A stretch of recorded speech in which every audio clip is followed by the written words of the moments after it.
mempresentasikan salin dia dari kelompok 3.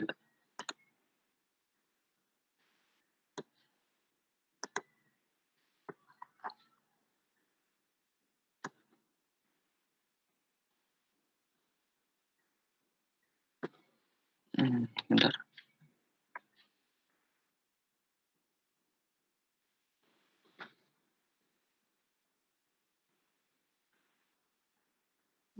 Maaf, apakah suara saya terdengar? Siap terdengar, Madi. Baik, selamat siang, Budi, dan selamat siang kepada teman kami. Izinkan kami dari kelompok 3 untuk mempresentasikan materi perkuliahan pada siang hari ini, yaitu karya tulis ilmiah. Selanjutnya.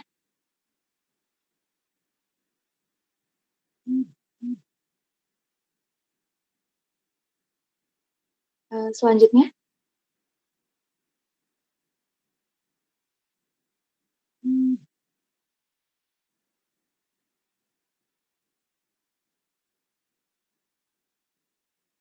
Kita awali dari pengertian karya tulis. Menurut KBBI, karya tulis ilmiah atau yang disingkat KTI merupakan karya tulis yang dibuat dengan menggunakan prinsip-prinsip ilmiah dan berdasarkan fakta, yaitu observasi, eksperimen, dan kajian pustaka. Karangan ilmiah merupakan suatu tulisan yang bersifat argumentatif yang didasarkan pada hasil penelitian atau kajian teoritis seseorang dan harus disusun dengan mengikuti langkah selanjutnya.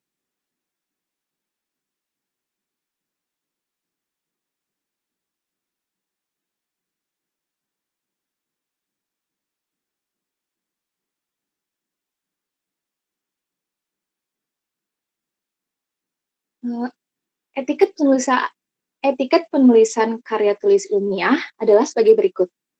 Yang pertama, mempunyai kewajiban untuk menyampaikan kebenaran. Kedua, mempunyai komitmen serta bertanggung jawab kepada pembacanya. Ketiga, menghormati hak orang lain untuk menyampaikan pendapatnya. Keempat, menghormati karya orang lain dan tidak melakukan plagiarisme. Kelima, tidak menuliskan sesuatu yang mendiskriminasi seseorang. Dan yang keenam, tidak mengunggah tulisan dan media yang sama dengan orang lain. Materi selanjutnya akan disampaikan oleh rekan saya, Aprilia. Baik, terima kasih. Materi selanjutnya mengenai jenis-jenis karya tulis ilmiah. Nah, jenis-jenis karya tulis ilmiah ini ada 5. Di antaranya makalah, kertas kerja, skripsi, tesis, dan disertasi. Yang pertama, makalah. Kita tentu sudah paling sering melihat karya tulis ilmiah dalam bentuk makalah. Bahkan saat UTS kemarin kita juga membuat makalah itu dalam mata kuliah Budaya Nusantara. Nah, makalah itu apa sih? Makalah itu adalah karya tulis ilmiah yang mengutarakan suatu masalah dan pembahasannya berdasarkan data di lapangan yang bersifat empiris dan objektif. Nah, empiris di sini tuh maksudnya adalah berdasarkan pengalaman atau pengamatan yang sudah dilakukan. Selanjutnya. Yang kedua adalah kertas kerja.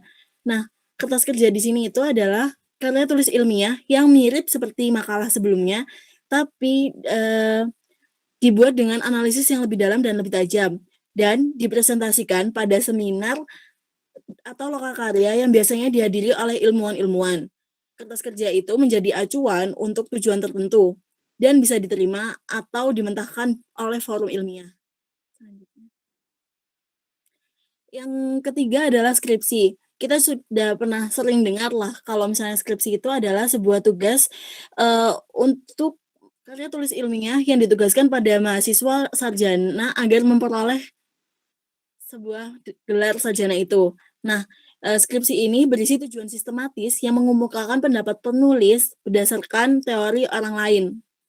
Nah, pendapat yang diajukan harus didukung oleh data dan fakta empiris objektif. Baik berdasarkan penelitian langsung seperti observasi lapangan atau percobaan di laboratorium, juga diperlukan sumbangan material berupa temuan baru dalam segi tata kerja, dalil-dalil atau hukum tertentu tentang salah satu aspek atau lebih di bidang spesialisasinya. Selanjutnya. Nah, yang selanjutnya adalah tesis. Tesis ini merupakan sebuah karya tulis ilmiah yang dilakukan oleh mahasiswa S2 untuk mendapatkan gelar pascasarjana yang sifatnya itu lebih mendalam daripada skripsi. Nah, tesis ini mengungkapkan pengetahuan baru yang diperoleh oleh peneliti itu sendiri. Selanjutnya. Dan yang terakhir adalah disertasi. Disertasi ini dilakukan oleh mahasiswa-mahasiswa pada jenjang S3 untuk mendapatkan gelar PhD. Disertasi ini adalah karya tulis ilmiah mahasiswa yang mengemukakan suatu dalil yang dapat dibuktikan oleh penulis berdasarkan data dan fakta yang sahih atau valid. Nah, dengan analisis yang terinci. Disertasi ini merupakan suatu temuan penulis sendiri yang bersifat orisinal. Materi selanjutnya akan disampaikan oleh teman saya. Terima kasih. Baik, melanjutkan materi dari sebelumnya. Pada tahapan ini, kita akan membahas mengenai tahapan penyusunan karya tulis ilmiah. Tahapan penyusunan karya ilmiah sendiri itu terdiri dari 5 tahapan. Yang pertama adalah persiapan, kedua adalah pengumpulan data, ketiga adalah pengorganisasian dan pengonsepan, keempat pemeriksaan atau penyuntingan konsep, dan yang terakhir adalah penyajian atau pengetikan. Yang pertama akan kita bahas adalah tahap persiapan. Tahap persiapan sendiri itu dibagi menjadi 3 bagian. Yang pertama adalah pemilihan topik, yang kedua adalah penentuan judul, yang ketiga adalah pembuatan kerangka karangan. Pemilihan topik sendiri itu merupakan inti dari sebuah karya tulis. Nah, syarat dari pemilihan topik sendiri itu yang pertama adalah terletak bahwa topik itu harus terletak di sekeliling penulis. Yang kedua, menarik perhatian penulis. Yang ketiga, terpusat pada suatu segi lingkup dan terbatas. Yang keempat, memiliki fakta dan data yang objektif. Yang kelima, diketahui prinsip-prinsip ilmiah atau tidak terlalu baru. Yang keenam, memiliki sumber acuan atau bahan kepustakaan. Selanjutnya, penentuan judul. Penentuan judul sendiri memiliki syarat tertentu. Yang syarat pertama adalah sesuai dengan topik. Yang kedua, sesuai dengan isi karangan. Selanjutnya, yang ketiga, berbentuk frasa, bukan sebuah kalimat. Yang keempat, dibentuk sesingkat mungkin. Selanjutnya yaitu mengenai pembuatan kerangka karangan. Dalam pembuatan kerangka karangan, itu harus memperhatikan yang pertama adalah menentukan judul bab dan subbabnya. Setelah itu, kita perlu menjabarkan judul dan bab serta subbab dari bagian-bagian yang hingga lebih mendetail.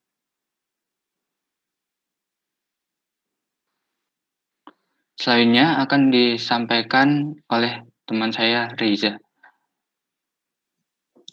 Ya, jadi kan kalau karya tulis dibuat berdasarkan fakta dan data yang ada. Nah, cara pengumpulan datanya itu ada 4. Yang pertama, pencarian data dari bahan bacaan seperti buku, majalah, dan surat kabar. Untuk yang pertama ini mungkin sudah lebih gampang karena ada internet. Terus yang kedua, pengumpulan data dari pihak-pihak yang mengetahui masalah yang akan digarap. Contohnya yang kedua ini bisa kita melakukan wawancara atau survei buat pertanyaan lalu ditanyakan. Terus yang ketiga, pengamatan langsung ke objek yang akan diteliti. Yang ketiga ini contohnya observasi. Lalu yang keempat, percobaan dan pengujian di lapangan atau laboratorium. Yang keempat ini contohnya praktikum. Selanjutnya ada pengorganisasian dan pengonsepan. Pengelompokan bahan yaitu bagian-bagian yang akan didahulukan dan bagian yang akan dikemudiankan. Pengonsepan yaitu penulisan awal bagian demi bagian yang sudah dikelompokkan. Misalnya kita mau buat karya tulis tentang makhluk hidup yang bertulang belakang. Contohnya kan ada 5 kelompok, ikan, amfibi, reptil, burung, dan mamalia. Nah, itu kita kelompokkan dulu yang mana yang akan kita bahas. Kita bahas dahulu dan mana yang bahas di kemudian kan. Terus di pengonsepannya kita bisa bahas pengertian makhluk hidup yang bertulang belakang dulu itu apa, terus misalnya kita buat makhluk hidup yang bertulang belakang yang dimulai dari yang berdarah dingin. Jadi kita bisa bahas ikan, amfibi, reptil, burung, dan mamalia gitu. Ya, selanjutnya penyuntingan konsep. Penyuntingan konsep ini adalah pembacaan dan pengecekan kembali naskah yang sudah dikonsep. Yang kurang bisa dilengkapi, terus yang misalnya kurang relevan bisa dibuang atau diganti. Kita juga bisa menyunting apakah ada bahasa yang kita gunakan, bahasa tersebut tidak baku gitu. Biasanya kita kenal penyuntingan ini dengan kata editing. Selanjutnya, penyajian atau pengetikan. Ini biasanya karena kita sudah selesai tahap akhirnya kan, kita menyajikan karya tulis itu. Biasanya mungkin kita taruh di judul subbabnya itu huruf tebal, terus ukuran tulisannya 14 misalnya gitu. Ini tahap penyunting, perbaiki penampilannya aja sih. Penyajian. Selanjutnya, jenis karya tulis di PKN STAN. Yang pertama ada laporan praktik kerja lapangan. Biasanya kita dengar laporan PKL. Yang kedua, karya tulis tugas akhir. Ini KTTA. Yang ketiga, skripsi. Selanjutnya. Nah, kalau laporan PKL ini ditulis oleh mahasiswa yang telah menyelesaikan praktik kerja lapangan. Ini biasanya ditulis oleh teman kita yang di D1. Kalau KTTA yang kita tulis sekarang. Terus untuk yang skripsi biasanya ini ditulis oleh mahasiswa D4. Ya, sudah. Selanjutnya. Terima kasih. Baik, terima kasih kepada kelompok 3 yang telah memaparkan materi dengan baik. Selanjutnya sesi kedua yaitu sesi tanya jawab. Nah, bagi teman-teman yang ingin bertanya dapat langsung mematikan tanda mute, setelah itu memperkenalkan nama dan berasal dari kelompok berapa, lalu mengajukan pertanyaannya. Saya akan membagi sesi ini menjadi 2 sesi, yang mana setiap sesinya itu 15 menit. Sesi pertama saya berikan kesempatan kepada kelompok 1, 2, 3, dan 4 untuk mengajukan pertanyaannya terkait dengan materi yang telah disampaikan. Kemudian sesi kedua dilanjutkan dengan kelompok 5, 6, dan 7. Baik, sesi pertama tanya jawab saya buka. Dipersilakan kepada kelompok 1, 2, 3, dan 4 untuk bertanya, dimulai dari kelompok 1 terlebih dahulu. Silakan perwakilan kelompok 1. Ya. Saya Kevin Aditya dari perwakilan kelompok 1. Izin bertanya. Apakah terdapat perbedaan struktur penulisan dalam makalah dan kertas kerja? Lalu, laporan praktik kerja lapangan itu termasuk jenis karya tulis ilmiah yang mana ya? Terima kasih. Terima kasih kepada Kevin Aditya. Pertanyaannya kami tampung terlebih dahulu. Kemudian dilanjutkan pertanyaan dari kelompok 2. Dipersilakan kepada kelompok 2. Izin bertanya, saya Hardiana, absen 13, perwakilan dari kelompok 2. Menurut kalian, saran apa sih yang bisa kalian berikan jika ada penulis yang akan mengambil objek yang sama dengan orang lain? Makasih. Baik, terima kasih. Selanjutnya, perwakilan pertanyaan dari kelompok 3, dipersilakan.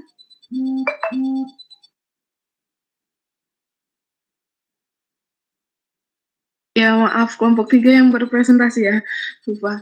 Selanjutnya, perwakilan pertanyaan dari kelompok 4, dipersilakan.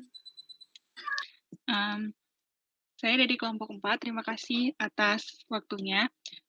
Saya ingin bertanya mengenai plagiarisme. Nah, kita pernah mendengar kalau kita membuat karya tulis itu menggunakan cara ATM, yaitu amati, tiru, dan modifikasi. Nah, biasanya kita setelah membaca sebuah karya, kita biasanya mendapatkan inspirasi dari karya tersebut.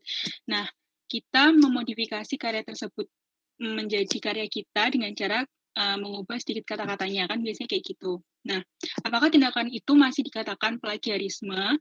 Dan kalau kita memodifikasi suatu karya tersebut, perlukah kita mencantumkan karya tersebut di dalam daftar pustaka kita atau bagaimana? Terima kasih. Baik, sesi pertama tanya jawab telah ditutup. Selanjutnya kelompok 3 saya diberi waktu selama 15 menit untuk didiskusikan terlebih dahulu jawabannya, baru dapat menjawabnya. Terima kasih. Baik, terima kasih Ratna. Maaf, Bu Dwi Pratiwi.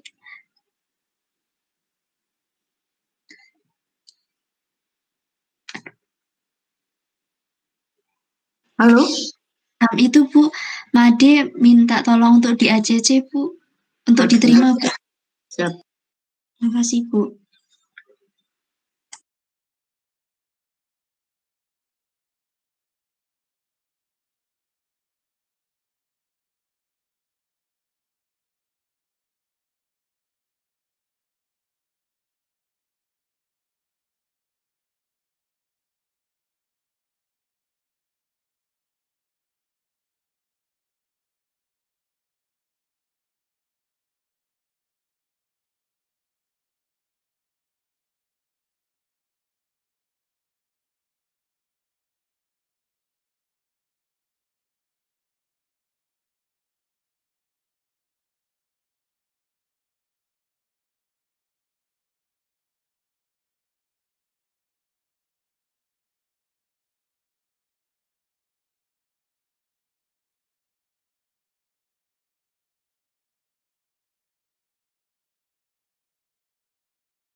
Baik, pada kelompok 3 mungkin bisa dicicil dulu jawabannya jika sudah selesai diskusi.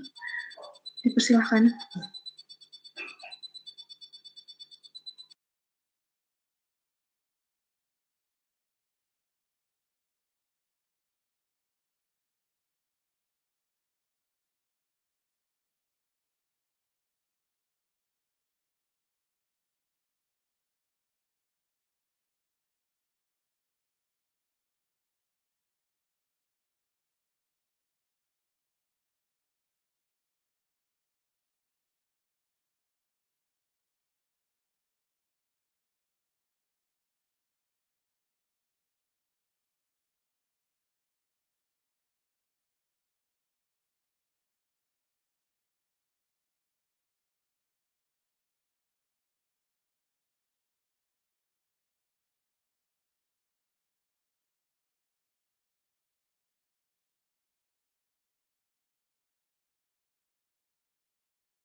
Ya, saya akan menjawab pertanyaan dari kelompok 1.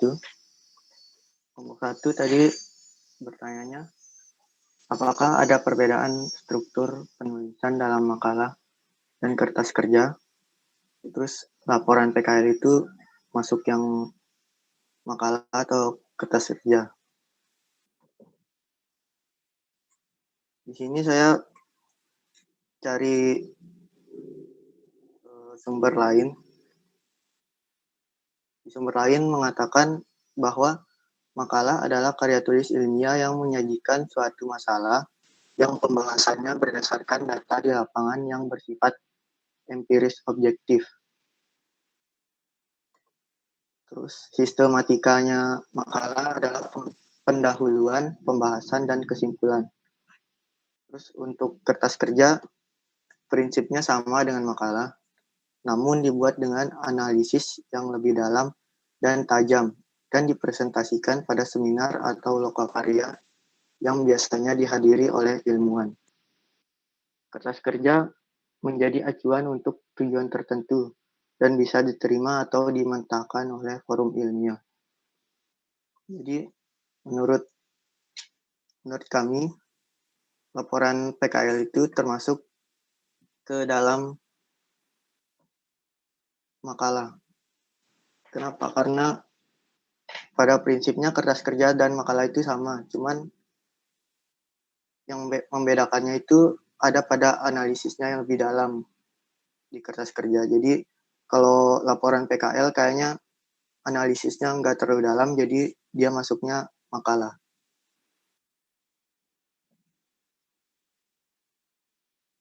Udah, gimana menurut kelompok 1? Ya, sudah cukup. Terima kasih, Ja.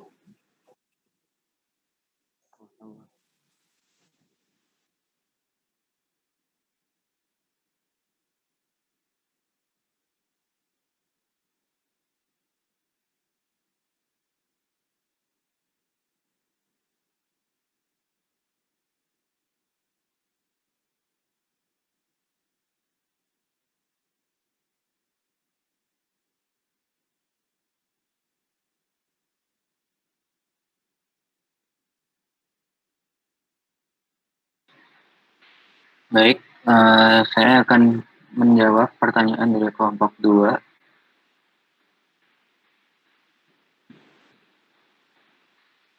Pertanyaannya adalah, menurut kalian, apa saran yang bisa kalian berikan kepada penulis yang akan membuat objek yang sama dengan orang lain?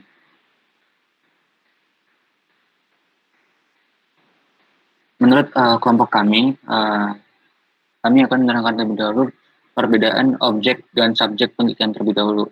Karena objek dan subjek sendiri terkadang salah persepsi. Menurut dari Sugiono tahun 2012, objek penelitian merupakan suatu atribut dari orang, objek, atau kegiatan yang mempunyai variasi tertentu yang ditetapkan oleh peneliti untuk dipelajari dan kemudian ditarik kesimpulannya. Objek penelitian ini adalah sebuah profitabilitas. Dalam artian inti yang topik yang bakal kita ambil itu apa, objek penelitian. Sedangkan subjek penelitian merupakan variabel yang melekat atau dapat diartikan kalau kita mengambil sebuah penelitian secara data primer, yaitu merupakan narasumber yang bakal kita jadikan ambil datanya, seperti itu. Nah, apabila dalam sebuah penelitian itu terdapat objek penelitian yang sama, itu kita kembalikan lagi dalam jenis karya ilmiah yang bakal kita ambil. Kalau kita ambil untuk seperti KTTA ataupun skripsi, itu bisa saja dimungkinkan kalau topik pembahasannya berbeda. Kan seperti contoh dalam KTTA ini, ada beberapa anak yang mengambil objek penelitian, yaitu misalnya perusahaan PT Garuda Indonesia. Nah, dalam topik pembahasannya itu, kita bisa mengambil entah itu dari asetnya atau dari persediaannya, yaitu bisa menjadi perbedaan dari objek penelitian tersebut. Tetapi kalau kita mengambil penelitian ini dalam bentuk disertasi, tesis ataupun disertasi, hal ini masih bisa dimungkinkan terjadi, tapi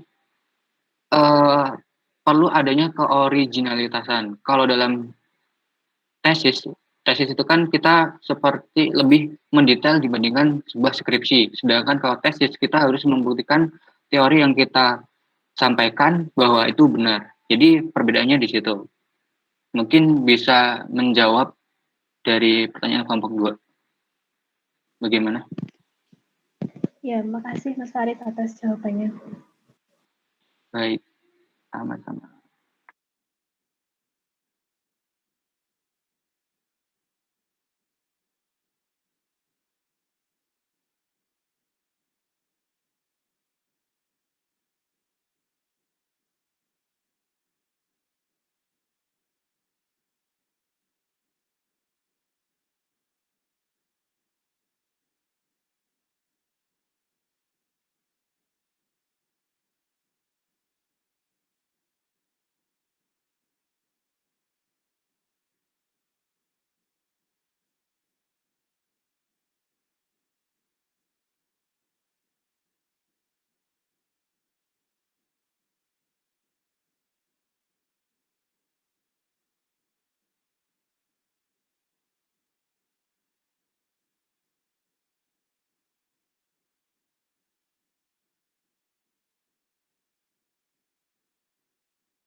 Maaf, apakah suara saya terdengar?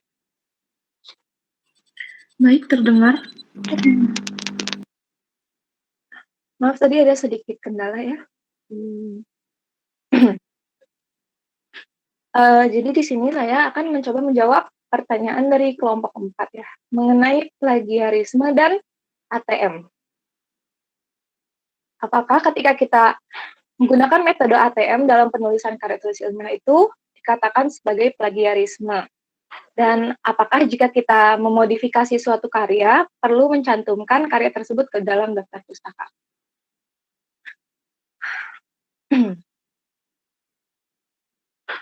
Jadi yang pertama kita harus memahami dulu pengertian dari masing-masingnya ya. Menurut Peraturan Menteri Pendidikan Republik Indonesia Nomor 17 Tahun 2010 dikatakan plagiat adalah perbuatan sengaja atau tidak sengaja dalam memperoleh atau mencoba memperoleh kredit atau nilai untuk suatu karya ilmiah dengan mengutip sebagian atau seluruh karya dan atau karya ilmiah pihak lain yang diakui sebagai karya ilmiahnya tanpa menyatakan sumber secara tepat dan memadai. Dalam Kamus Besar Bahasa Indonesia disebutkan, plagiat adalah pengambilan karangan atau pendapat dan sebagainya orang lain dan menjadikannya seolah-olah karangan atau pendapat sendiri. Jadi misalnya kita mengambil karya tulis orang lain itu dan mengatasnamakan bahwa itu adalah karya kita. Lalu untuk ATM atau amati tiru modifikasi adalah salah satu metode dalam penulisan karya tulis ilmiah. Metode ini awalnya populer dalam dunia bisnis dan industri kreatif, namun merambah ke banyak hal lain seperti penelitian, kepenulisan, dan lain-lain. Jadi metode ini terdiri dari 3 tahapan, yakni proses mengamati, proses meniru, lalu proses memodifikasi. Metode ini didasari dari kenyataan bahwa tidak ada lagi ide yang benar-benar 100% asli. Semuanya adalah olahan dari sesuatu yang sudah ada sebelumnya. Namun plagiarisme dan ATM ini adalah 2 konsep yang berbeda ya.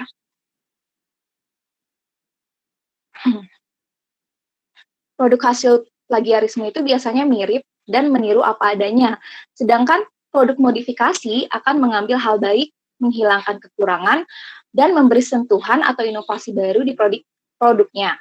Hal yang membedakan metode ini dengan plagiarisme itu adalah pada tahapan modifikasinya, di mana ada inovasi atau sentuhan baru pada tulisan kita, sehingga bukan merupakan tindakan ilegal. Metode ATM ini menyertakan proses kreatif untuk mengubah objek yang hendak ditiru menjadi sesuatu yang unik. Untuk pertanyaan kedua, apakah jika kita memodifikasi suatu karya perlu mencantumkan karya tersebut ke dalam daftar pustaka? Iya, harus. Seperti yang disebutkan pada Peraturan Menteri Pendidikan Republik Indonesia Nomor 17 Tahun 2010 tadi, bahwa kita harus menyatakan sumber secara tepat dan memadai. Seperti itu. Apakah bisa diterima oleh kelompok 4? Bisa, terima kasih. Sama-sama. Baik, sesi pertama tanya jawab telah selesai kita lakukan. Lanjut kepada sesi kedua tanya jawab. Sesi kedua tanya jawab saya buka. Dipersilakan kepada kelompok 5, 6, dan 7 untuk mengajukan pertanyaan, dimulai dari kelompok 5 terlebih dahulu. Baik, terima kasih Saudara Ratna.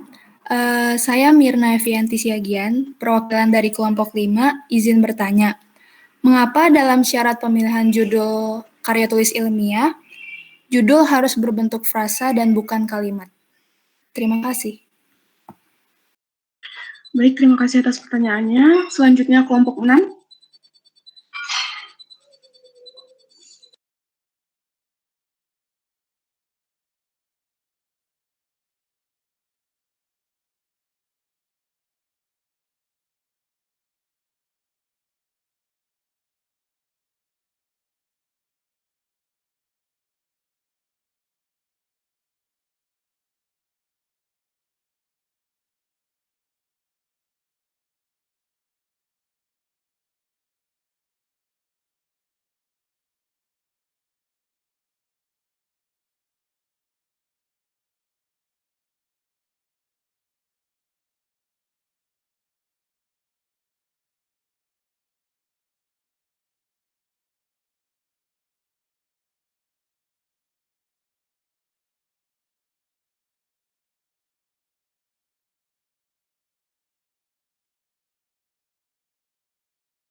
Maaf kepada kelompok 6.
Baik, apakah suara saya terdengar? Baik, dapat terdengar. Baik. Perkenalkan, nama saya Muhammad Hasanul Alim, perwakilan dari kelompok 6, izin bertanya. Apakah ada batasan tahun terbit untuk menjadikan buku dan jurnal ilmiah sebagai referensi dari karya yang akan kita tulis? Terima kasih. Baik, terima kasih. Kita lanjut kepada kelompok 7 untuk mengajukan pertanyaannya. Dipersilakan. Halo, selamat siang teman-teman. Perkenalkan, saya Didi dari kelompok 7. Izin bertanya ya, saya pengen bertanya kan, tulisan kita itu kan dibuat agar dapat dibaca oleh orang lain gitu. Nah, kira-kira langkah-langkah apa aja sih yang bisa kita lakukan agar tulisan kita itu menarik untuk dibaca oleh orang lain gitu. Kira-kira gitu. Terima kasih. Baik, terima kasih Didi. Kelompok 3 diberi waktu selama 15 menit untuk mendiskusikannya, lalu kemudian menjawab. Terima kasih.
Baik, apakah kepada kelompok 3 sudah siap untuk menjawab pertanyaan dari teman-teman semua?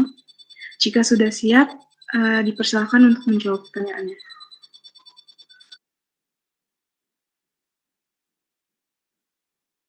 Baik, saya akan mencoba menjawab pertanyaan dari kelompok. Apakah ada batasan tahun terbit untuk menjadikan buku dan jurnal ilmiah sebagai referensi? Jadi dari sebuah seminar yang pernah saya ikuti itu, dikatakan bahwa untuk buku selama masih relevan, teorinya boleh yang tahun terbitnya lebih dari 5 tahun. Tapi Tapi kalau untuk jurnal harus berdasarkan penelitian terbaru. Bagusnya kurang dari 5 tahun terbit. Jadi yang penting masih relevan atau enggak. Atau tidak. Kira-kira. Bagaimana kotak 6 apakah bisa diterima?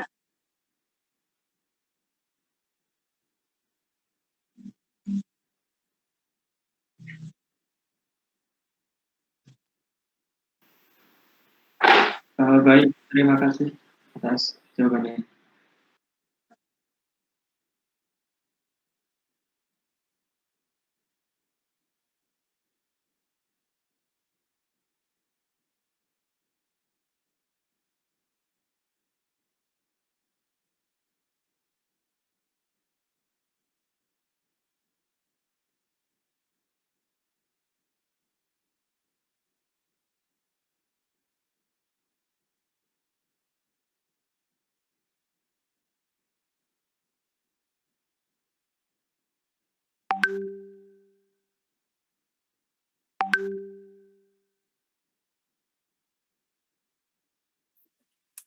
Selanjutnya izin menjawab buat pertanyaannya Didi Budiman dari kelompok 7 terkait bagaimana sih caranya biar karya tulis ilmiah kita itu menarik untuk dibaca orang lain.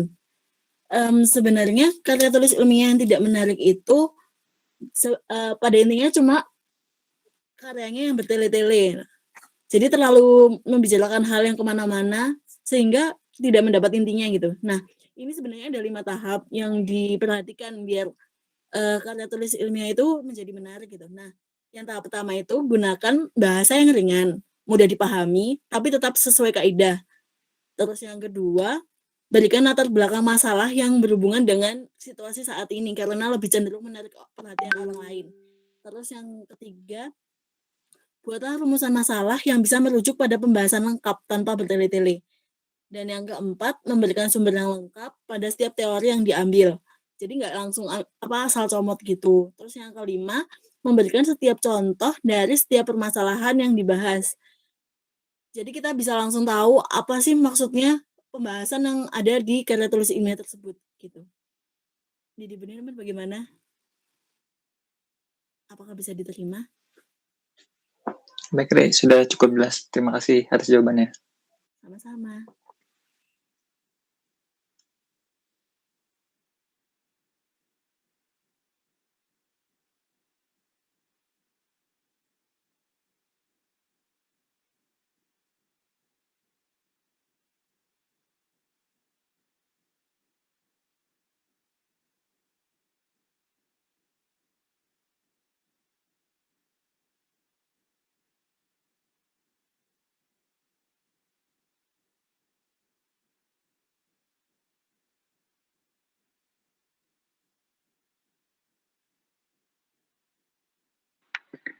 Baik, saya akan menjawab pertanyaan dari kelompok 5. Mengapa sebuah judul itu harus berbentuk frase, tetapi tidak boleh berbentuk kalimat? Nah, saya akan membacakan artikel dahulu, syarat-syarat penulisan judul artikel karya dari Didit Karyadi. Syarat judul itu antara lain ada beberapa hal. Yang pertama yaitu judul harus mencantumkan atau menggambarkan topik yang diteliti. Yang kedua, judul harus jelas. Yang ketiga, judul tidak boleh dinyatakan dalam bentuk puitis. Yang keempat, judul harus singkat tetapi tidak terlalu luas, artinya mencakup seluruh bahasan. Yang kelima, pernyataan atau rumusan judul harus berbentuk frasa atau berita seperti pertanyaan tadi dari kelompok 5. Yang keenam, judul ditulis dengan penalaran bahasa yang logis. Yang ketujuh, judul harus memenuhi syarat kebahasaan atau sesuai dengan PUAB. Itu merupakan syarat dari penulisan judul yang baik dan benar. Nah, sesuai pertanyaan dari kelompok 5 tadi, mengapa judul itu harus berbentuk frasa? Jadi judul itu kan merupakan penjabaran dari topik yang bakal kita ambil. Semisal kita ambil topik pembahasan mengenai aset tetap. Nah, aset tetap itu kan merupakan topik. Nah, untuk judulnya itu, maka kita harus menggambarkan penjabaran lebih luasnya dari topik tersebut. Jadi bukan sebuah, kalau kalimat itu kan terdapat setidaknya ada unsur subjek dan predikat. Nah, kalau ada unsur subjek dan predikat, berarti artinya sudah mulai dijelaskan arti dari topik tersebut. Jadi tidak secara keseluruhan. Nah, mengapa kok bentuknya frasa menurut kelompok kami? Jadi judul ini menggambarkan keseluruhan dari pembahasan kita. Nah, nanti bentuk kata kerjanya bakal kita bahas di isi dari sebuah karya ilmiah tersebut. Menurut kelompok kami seperti itu. Bagaimana dari kelompok 5? Siap, sudah jelas. Terima kasih. Baik. Baik, terima kasih kepada kelompok 3 yang telah menyelesaikan sesi tanya jawab pada siang hari ini.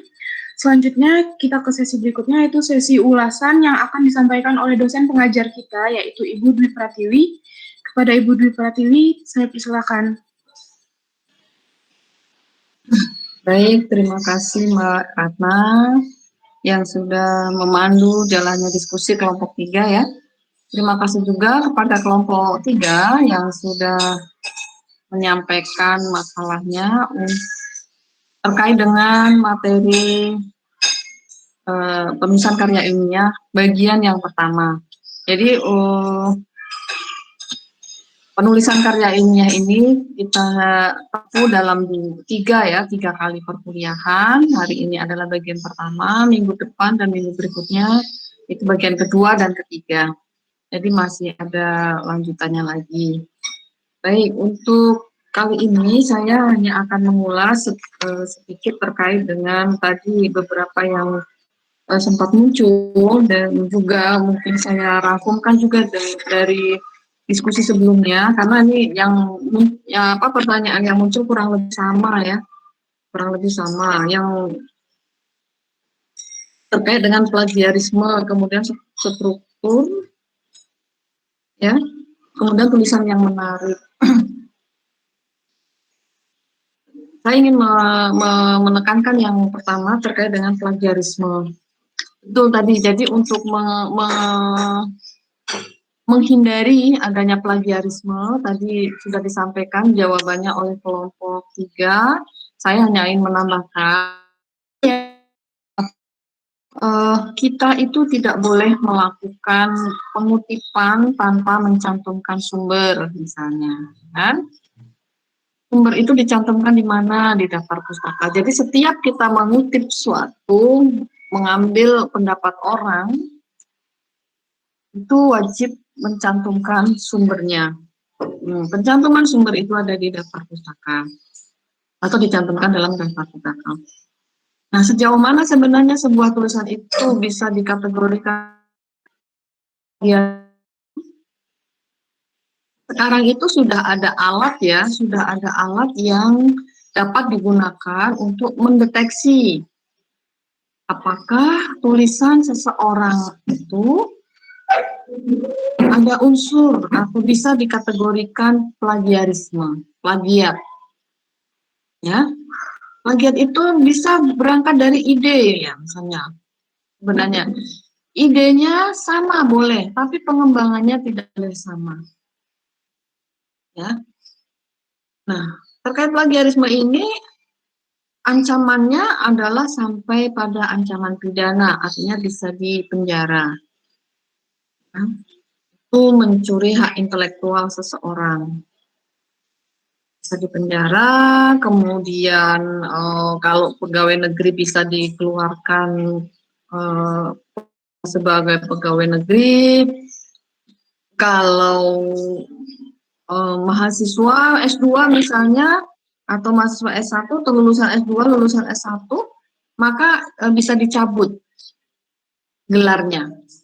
Ya, misalnya skripsinya itu terbukti itu plagiat, mengambil hak intelektual seseorang, nah, itu bisa dicabut gelarnya. Misalnya yang sudah selesai kuliah, ternyata skripsinya palsu, skripsinya itu selain penjara bisa dicabut gelarnya. Makanya hati-hati. Nah, bagaimana supaya itu karena ada alat deteksinya ya. Misalnya sebuah tulisan ini, wah ini saya ketika saya minta teman-teman membuat sebuah tulisan, ya kan? Saya minta membuat tulisan. Kemudian topiknya tentang apa? Kemudian dikumpulkan ke saya. Secara insting sebenarnya saya bisa tahu bahwa oh ini tulisannya sendiri nih.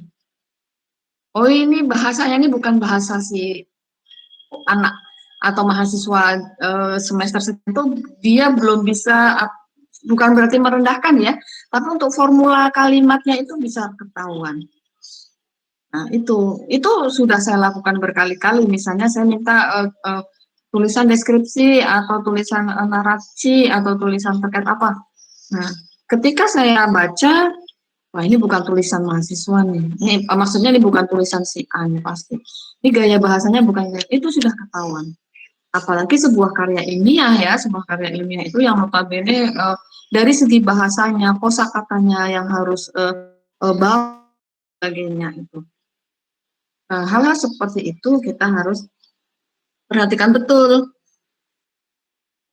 Seperti di Kemenq itu pasti ada balitbanknya ya kan, pasti mempunyai balitbank, Badan Pengembangan dan Badan Penelitian dan Pengembangan. Setiap kementerian ada balitbanknya. Jadi tempat peneliti-peneliti yang melakukan kajian-kajian itu untuk hasil kajiannya itu dijadikan rekomendasi. Nah, itu. Di LIPI misalnya sebagai pembina penelitian itu mempunyai alat yang sangat canggih untuk mendeteksi. Nah, apakah misalnya tulisan orang boleh nggak ditulis? Ya boleh, tapi kan ada tata cara penulisannya ya kan, bagaimana cara mengutipnya, kemudian membuat parafrasenya, dan mencantumkan dalam daftar pustaka. Gitu. Nah, kita tinggal mengembangkan dengan kalimat-kalimat yang sesuai dengan topik yang kita bicarakan atau masalah yang kita bahas. Kemudian pertanyaan berikutnya, bagaimana solusinya supaya kita tidak terjebak pada plagiarisme? Ya? Bisa, mudah. Misalnya, idenya sama ya. Oh, saya kayaknya tertarik deh dengan masalah ini. Nah, judul itu tidak boleh sama. Satu. Kalau judulnya sudah sama, itu sudah plagiat. Nah, yang boleh sama itu teori. Teori itu boleh sama. Teorinya boleh sama. Seperti kita masak, kita pisaunya boleh sama, ya kan? Pisau kita boleh sama, kan? Tapi yang kita masak itulah yang harus berbeda. Objeknya harus berbeda. Atau tempatnya yang berbeda. Atau objeknya yang sama nih. Objeknya sama. Oh, saya mau meneliti di kantor X misalnya. Atau di perusahaan X, sama, boleh. 2 orang bahkan 5 orang, 10 orang boleh melakukan penelitian di tempat yang sama. Tetapi harus dari sudut pandang yang berbeda. Ya, teorinya berbeda, mungkin metodologinya berbeda, itu boleh. Karena hasilnya akan berbeda. Yang tidak boleh, itu objeknya sama, teorinya sama. Nah, itu nanti bisa dikatakan itu sebagai plagiat. Jadi boleh, silang boleh ya. Judul sama, teorinya berbeda, atau teorinya sama, objeknya yang berbeda. Kemudian satu lagi, bagaimana supaya kita selesai dengan cepat membuat karya tulis, membuat skripsi misalnya. Yang jelas itu kita memilih masalahnya tidak perlu masalah yang rumit, karena semua harus berangkat dari permasalahan, ya. Harus berangkat dari masalah. Sebuah karya ilmiah itu harus berangkat dari masalah. Nah, masalah yang kita angkat ini apa? Sekarang yang sedang yang sedang hangat ini masalah apa? Jadi idenya ide yang aktual, ya, masalah-masalah yang aktual itu akan lebih menarik untuk kita jadikan bahan kajian. Misalnya sekarang ini lagi musim pandemi misalnya. Nah, kita tidak perlu juga meneliti dampak pandemi terhadap ekonomi global di Indonesia, tidak perlu, itu terlalu makro, ya, terlalu makro. Kita bisa meneliti saja di kelas sini di kelas teman-teman ini ya. Bagaimana tanggapan ya mahasiswa kelas 533 ini terkait dampak pandemi terhadap terhadap terhadap aktivitas belajar, ya, aktivitas kuliah.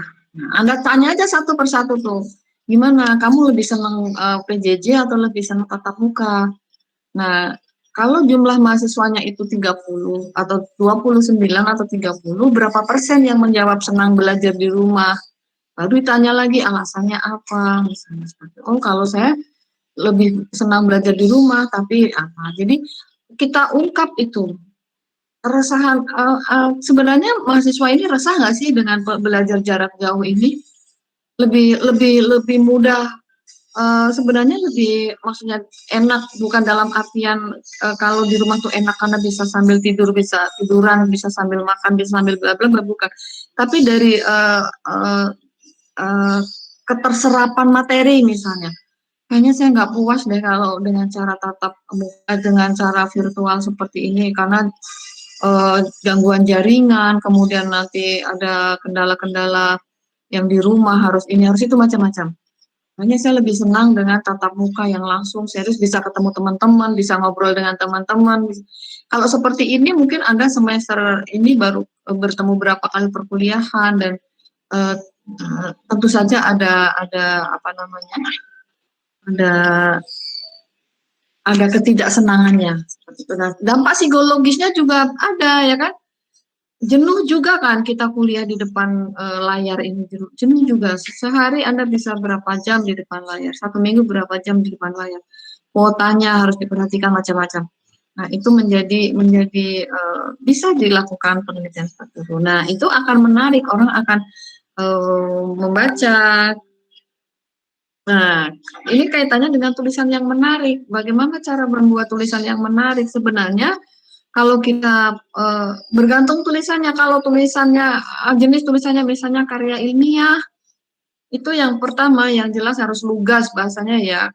Kemenarikan sebuah tulisan ini bergantung pada bentuk tulisan. Kalau Anda menuliskan sebuah karya tulis ilmiah atau karya yang sifatnya ilmiah, maka kebakuan kata, kosakata itu wajib, ya, wajib.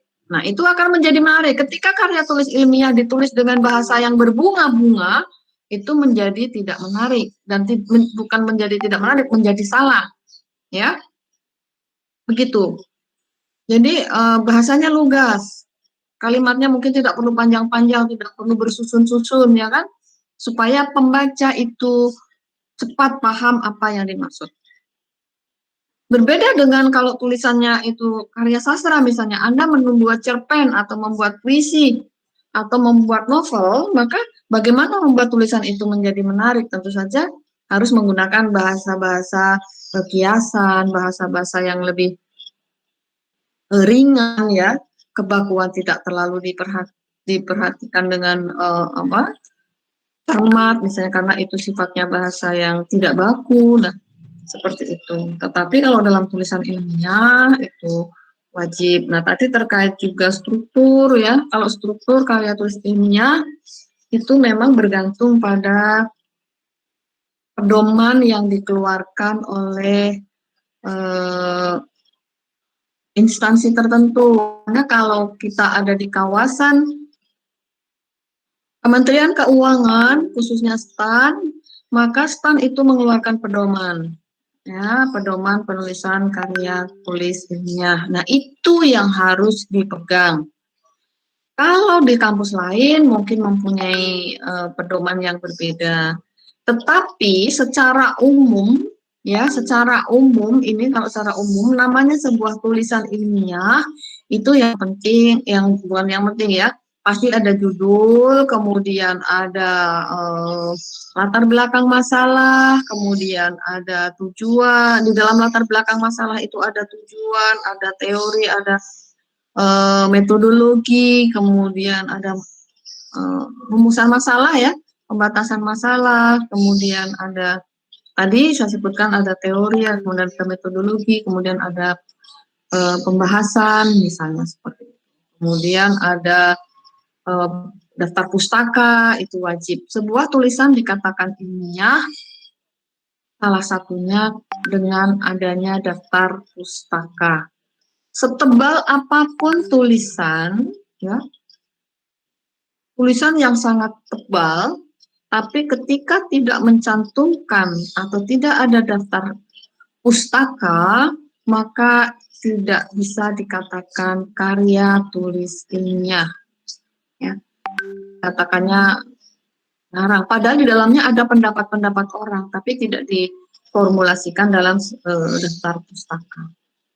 Nah, sekecil apapun, setipis apapun tulisan, misalnya kalau dalam makalah-makalah itu paling 10 halaman ya, 8 sampai 10 halaman, 15 halaman.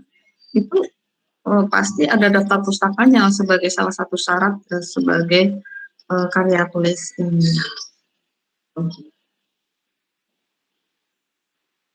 Kemudian kalau batasan tahun terbit, ini sebenarnya kalau memang ilmunya itu masih aktual, itu sebenarnya tidak berbatas kalau menurut saya. Tetapi alangkah baiknya, alangkah lebih sahihnya, biasanya buku itu ketika sudah tahun terbitnya sudah jauh dan buku itu masih memang banyak digunakan orang, biasanya akan diterbit ulang.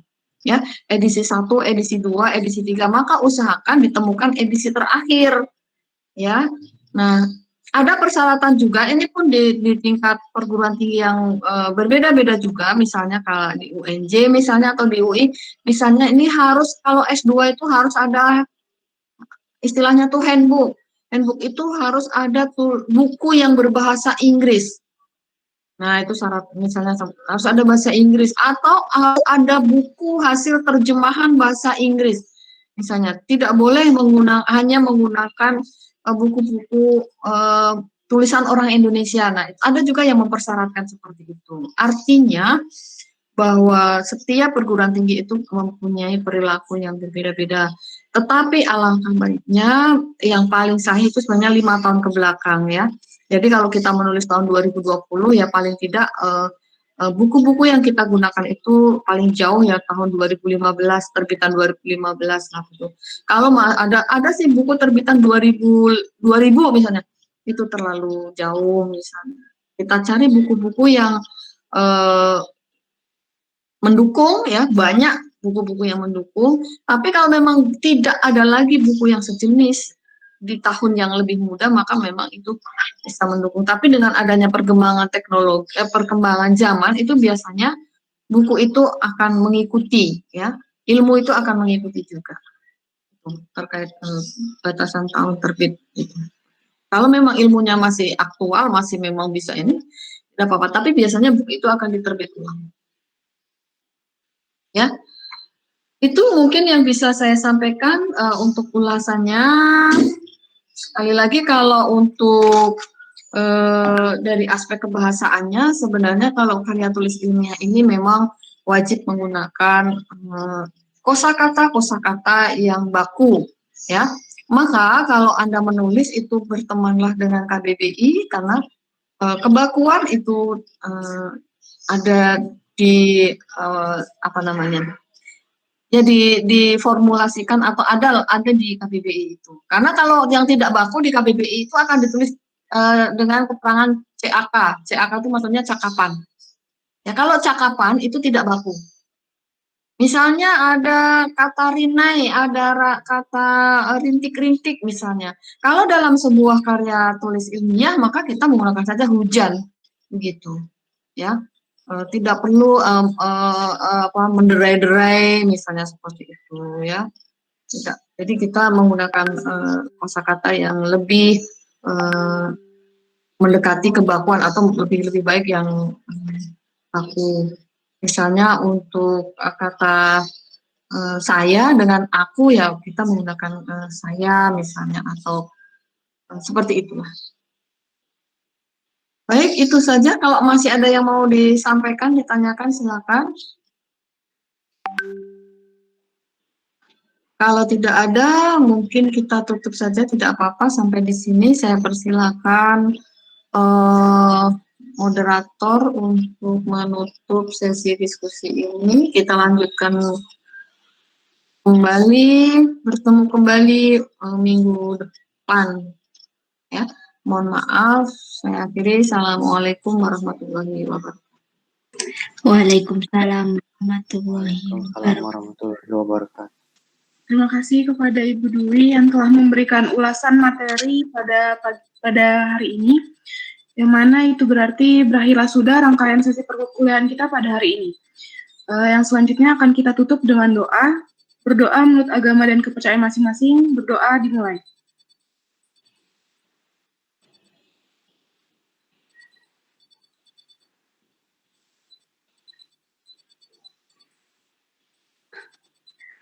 Doa selesai.